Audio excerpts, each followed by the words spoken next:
had 12 hours to spend the $1 million. What she did shocked everyone. At exactly 6 a.m., Amara's phone rang. It wasn't a number she recognized. The voice on the other end was calm, almost cold. "You've received $1 million, it said. But you have only 12 hours to spend every last cent. If you fail, it all disappears, and so do the people you love." Then the line went dead. She stared at the screen, her heart pounding. It had to be a scam. But when she opened her banking app, the number was real.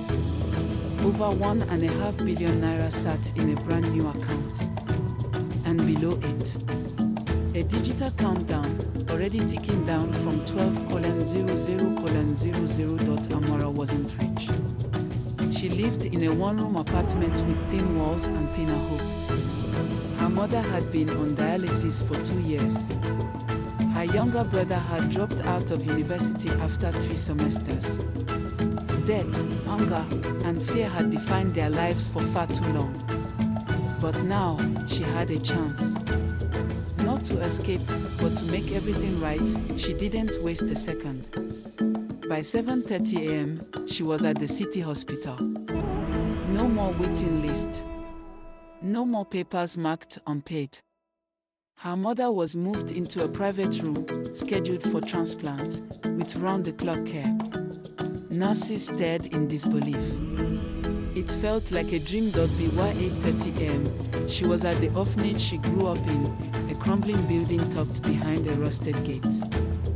She walked in with food, clothing, mattresses, and a promise that the new dormitory would be finished within weeks. The children's laughter echoed like a forgotten song. For the first time, she felt like she had come full circle.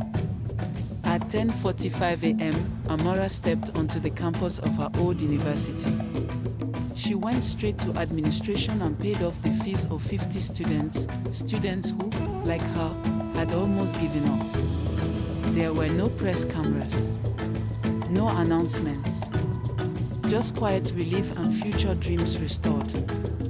Next, she found her way to a small, forgotten library near the market.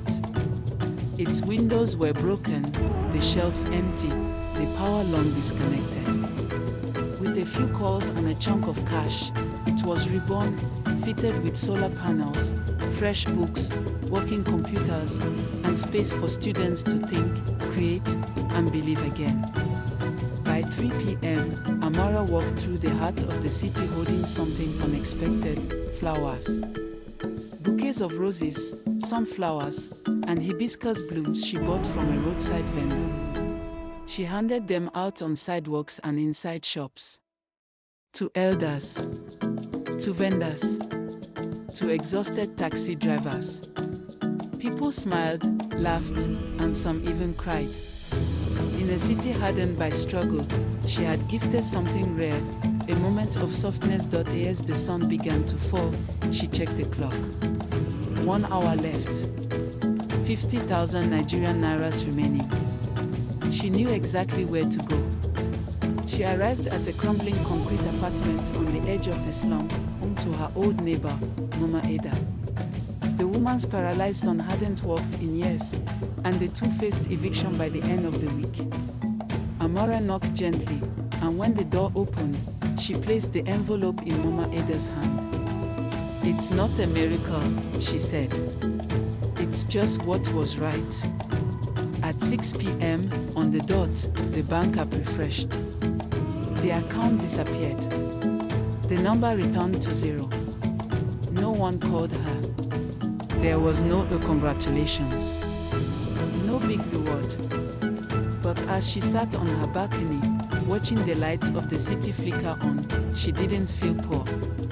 In fact, she had never felt richer. She had spent it all, not on luxury or power, but on healing, on dignity, on stories that would continue long after the money was gone, because in the end, the greatest wealth is what we give. Final on-screen message: we rise by lifting others.